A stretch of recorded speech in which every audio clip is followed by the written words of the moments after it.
The weekend after the Yorion banning, we went to Mavericks Cards and Hobbies to cover the Modern RCQ tournament. During the event, we interviewed Mike Belfatto, a friend of ours who ended up winning the tournament with Rhinos. Let's see how this Cascade deck works. Basically, it's a tournament where all the best players in the world from different countries and everything come in the same room and play the game that we all love. I am Jace Belair. And I am Stoneforge Mystic. It's just a really amazing game. It's just mind-boggling to even think about. I guess the rest is history.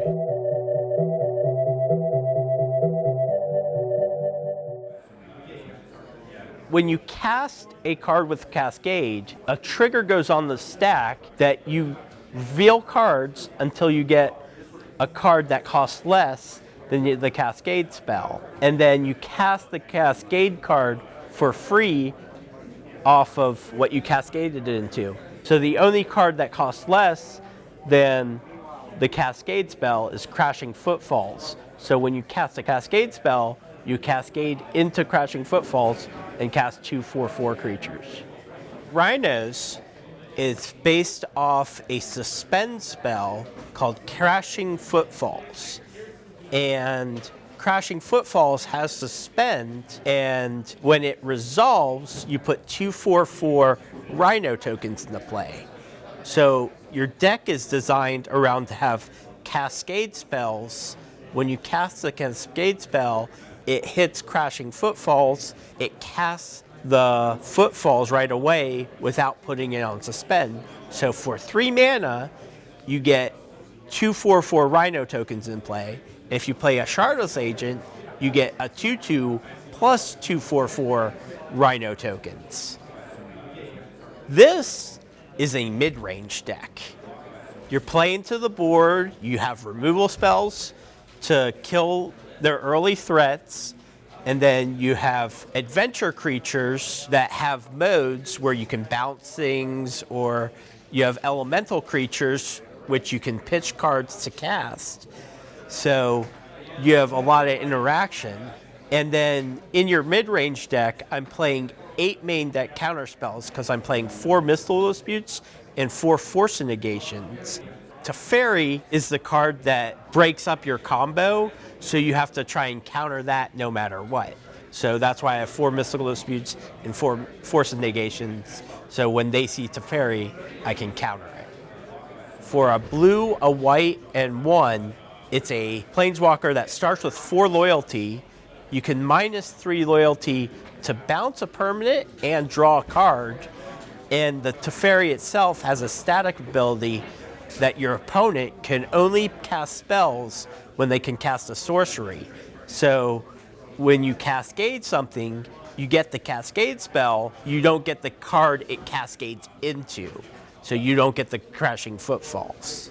Well, I'm playing a Blood Moon mana base. So I'm playing shocks and basics and fetches. And you play 1 Triome, which if you fetch it on 1, there's not another tap land in your deck.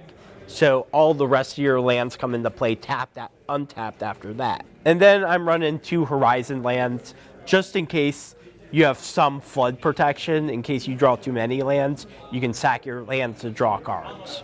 And then there's a lot of basic lands and shock lands, so you don't suffer under your own Blood Moon.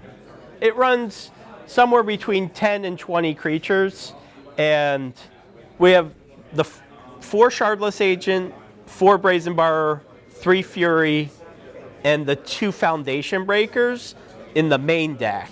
So I went with the Foundation Breakers just to hedge against the Urza Saga and the fast artifact-based decks. And in the board, I have the 4 Endurance for your graveyard decks, and then 2 Subtleties as an extra pitch spell to stall a creature. And then I have the 4th Fury in the board. It feels like if you're boarding in the 4th Fury, you're winning the match. So that's why the 4th one lives in the board. So what you have for non-creatures is you have the 4 Violent Outbursts as your enabler to get into Cascade. Your 4 Crashing Footfalls is your powerhouse of the deck of what you want to cascade into. Then you get the 4 Fire Ice to have your removal. Then you have your 4 Force of Negations, and 4 Mystical Disputes, so you have 8 counters to the other blue decks. Basically, the sideboard, you have Force of Vigors for the Urza Saga and Hammer Time decks, and then you have Endurance for the Graveyard and Murktide decks, and then you have extra Blood Moons and extra Subtleties for the land decks and the 4-color decks, and then you have your 4th Fury in the board, and then I have 2 Ertai Scorns in the board as your 10th counterspell, 9th and 10th counterspell. The control decks are pushing 3 or 4 colors now, and they're trying to get Leyline and Binding in the deck, so Blood Moon has worked extra good against them, so it felt like I was a dog before, but now they're going Leyline Binding, and I have Blood Moons, so I feel a little favored in that matchup. Learning the deck is pretty easy. You just play what 1s and 2s you can play, and then you try and cascade on 3. And just the difficulties are playing around counterspells. That's the difficult part of the deck, is how do I play around counterspells? Because counterspells stop you. Sometimes you end a turn Violent Outburst, and then on your turn you Shardless Agent, so at least one of your spells resolves. It's really consistent because you just have to get to 3 mana for your deck to function. You don't have to get to 6, or you don't have to do a lot to get your deck to function. Once you have 3 mana, everything in your deck is good to go. And if people try and go wide against you, you have Furies. If people are trying to get counter spells against you, you have Forces and Mystical Disputes. If people are playing like the mirror match, you can get them with Blood Moons. So there's a lot of knowing your deck and knowing their deck, and I feel like I'm advantaged in most of my matchups. That's it for this episode. We'd like to thank Mike for giving us the time to share his deck.